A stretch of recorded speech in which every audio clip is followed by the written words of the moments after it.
Hello friends, बरायबाय Bodo Info official YouTube channel आसा खालामो नोंथांमोना बयबो मोजां दङ।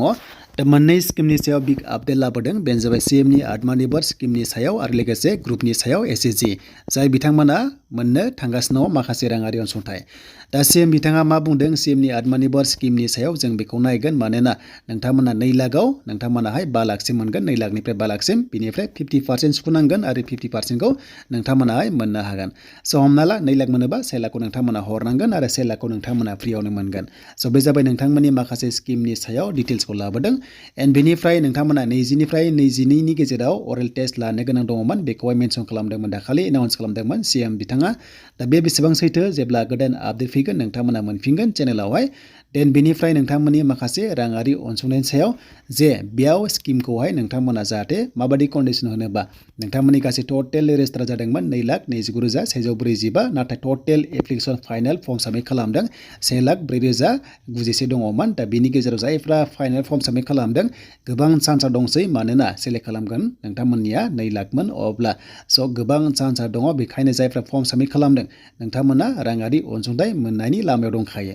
स' बिदिब्ला बे राङा माब्ला मोनगोन? हमना ला बे नोंथांमोना 2,29,000 रेजिस्टार खालामनायावहाय माखासे खालामखायासै ओंखायनो चान्सआ दंसै। स' बिनिखायनो नोंथांमोना जाहाथे बे रांखौ मोनोबा मोजां खामानि मावनांगोन। फार्स्ट किस्ति मोननायजों खामानि मावनांगोन। दा जायफ्रा फार्स्ट किस्ति मोनो नोंथांमोनाहाय सेकेन्ड किस्ति मोननो खामानि मावनांगोन। बेनिफ्राय सार्भे खालामनानै भेरिफाइ जाबा सेकेन्ड किस्तिखौ नोंथांमोना मोननो हागोन। दा बेयाव जायनोखि टटेल फाइनाल फर्म साबमिट खालामदों गोबां चान्सआ दंसै। नोंथांमोना डिपार्टमेन्ट वाइसआवहाय नोंथांमोना अफिस वाइसआवहाय मोनगोन आरो बेथन नोंथांमोनाहाय मोनगोन ट्रेनिं लानायाव। बेनो जाबाय 10,000।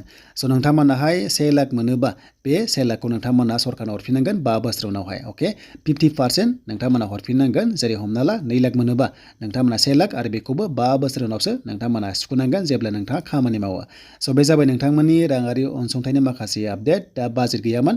दा फाइनालि बाजेटआ फैबाय जेब्ला अब्ला नोंथांमोना मोनसिगोन मानोना बिथां मदिया फैदोंमोन आसाम स्टेटआव आरो बाजेटखौ एनाउन्स खालामबाय अब्ला नोंथांमोननि किस्तिया मोननो थांगासिनो दङ। अके नोंथांमोना आसाम स्टेटआव फैनानै बाजेटखौ होनाय लोगो लोगो नोंथांमोननि नैबे CMनि आत्मनिर्भर यजनानि बाजेटआ फैबाय आरो नोंथांमोना लाइमोनफोरा बेखौहाय मोननो थांगासिनो दङ। स' बे जाबाय नोंथांमोननि राङारि अनसुंथाइनि बिग आपडेट आरो जेब्ला इन्टारभिउ आपडेटआ फैयो नोंथांमोननि थाखाय लेटेस्ट आपडेटखौ लाबोगोन। आसा खालामो नोंथांमोना नेक्स्ट भिडिअ जाहाथे नेना थायो जेब्ला गोदान आपडेट फैयो स्किमनि सायाव। स' बे जाबाय नोंथांमोननि राङारि अनसुंथाइ CMनि आत्मनिर्भर यजना आरो जेब्ला बेयाव सेलेक्ट जागोन नोंथांमोना फार्स्टआव 10,000 बेथन मोनगोन आरो बेयाव नोंथांमोना 1 दान नोंथांमोना ट्रेनिं होनांगोन आरो ट्रेनिं होनाय लोगो लोगो नोंथांमोना किस्तिखौ मोनसिगोन देग्लायनो मोनगोन बैसागुनि खाथि खालायाव मोनगोन आरो जेब्ला मोनो नोंथांमोनाहाय बेजों खामानि मावनांगोन आरो बेजों खामानि मावोबा भेरिफाइड जाबाथाय सार्भे खालामनायाव अब्ला नेक्स्ट लेभेलाव नोंथांमोना मोननो गोनां किस्तिखौ मोनगोन। बे जाबाय नोंथांमोननि CMनि आत्मनिर्भर स्किम। स' दायो जों फैबाय नोंथांमोननि स्किमनि सायाव। बेनो जाबाय मुख्यमन्त्रि महिला उद्यमित्व अभियान। नोंथांमोननि जेरैहाय जायनोखि ग्रुपआव दङ नोंथांमोना 10,000खौ मोननो थांगासिनो दङ। दा बेखायनो फर्म साबमिटआ हमना ला फर्म फिलआप जागासिनो दङ। साबमिटआ जेब्ला बियो नोंथांमोना ब्लक वाइसआवहाय LSC वाइसआवहाय समस्ति वाइसआवहाय नोंथांमोना BCDC वाइसआवहाय जेब्ला बियो जाहाथे नोंथांमोना ब्लकआव होयो आरो लोगोसे जाहाथे साखि एबा नोंथांमोना जायनोखि CRP होनो बिथांमोना जाहाथे फर्म फिलआप खालामना होयोबा जाहाथे मोजां खालामना होयो मिस्टेक खालामनाङा मानोना फर्मा लिमिटेड सासेयाव गांसेल' मोननाय जायो। स' बेखायनो नोंथांमोना जाहाथे मोजां खालामना होयो। जुदि मिस्टेक जादोंबा नोंथांमोना जाहाथे बेखौहाय खोमोरनानै जाहाथे बे फर्मावनो जाहाथे मोजां लिरफिनो जाहाथे नोंथांमोननि फैसाया जाहाथे हाबो एकाउन्टआव मिस्टेक खालामनाङा। दा बिनि बाजेटआबो नोंथांमोना जाबाय। दा बेखायनो नोंथांमोना मोननो गोनां किस्तिखौ मोनगोन।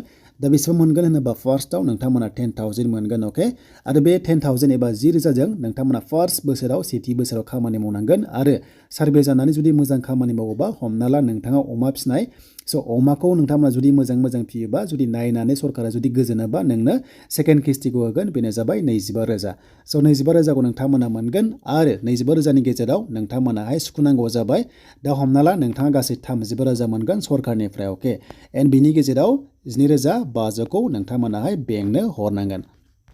स' बेंकनो हरनांगोन आरो बाखिखौ नोंथांमोना गासैखौबो फ्रियावनो मोनजोबगोन। दा फर्मा बेनो नोंथांमोना जाहाथे मोजां फिलआप खालामो आरो नोंथांमोनाथ' भिडिअ नुखांखाबाय आरो जुदि नायनोबा डिसक्रिपसनाव दङ चेक खालामनानै नायबानो जाबाय। आरो बे बाजेटआ जाबाय जेला नोंथांमोना आसाम स्टेटआव अब्ला नोंथांमोननि एकाउन्टआव नोंथांमोनाव राङा हाबसिगोन। अके फार्स्ट किस्तियाव 10,000 नोंथांमोना मोनगोन आरो बेखौ हाबनोबा एकाउन्टजों बेनिफ्राय आधार कार्डजों बेंकजों नोंथांमोना लिंक थाथारनांगोन होमबासो नोंनि एकाउन्टआव राङा हाबगोन। देन बेनिफ्राय गोबां कमेन्ट्स खालामदों हमना ला 10निफ्राय 15 मेम्बार्सनि गेजेराव जुदि सोरबाया जुदि लन दङबा थ' गासैबो मोननाय नङा नामा? स' बिदि नङा, नोंथांमोना मोनगोन 100% मोनगोन। नाथाय जायफ्रा लन दङमोन सुख'नो हायाखै बिथांमोना जुदि रेकर्डआ गाज्रिबा 2027 सिगां जुदि लन लानानै जुदि सुख'आखैबा स' बिथांमोना बे लनखौहाय स्किमखौहाय मोननाय नङा। मानोना नोंथांमोननि बेंक एकाउन्टखौ नायबानो गासैबो डिटेल्सआ ओंखारजोबगोन, नोंथांमोननि माखासे सिबिल ओंखारगोन आरो बेयाव सिबिला गाज्रि बा डाउनबा नोंथांमोना बे लनखौहाय मोननाय नङा। स' बेनोमोन नोंथांमोननि राङारि अनसुंथाइ आरो पि एम किसाननि राङाबो हाबसिगोन, गासैबो स्किमफ्रा राङा हाबसिगोन आरो अरुण'दय होनोबा नोंथांमोना 2.0 बेनिफ्राय 1.0आ नोंथांमोननि 1950आ 10 डेटआव नोंथांमोना 10 फेब्रुवारियाव नोंथांमोना हाबगोन। स' बेनोमोन दिनैनि लेटेस्ट आपडेट।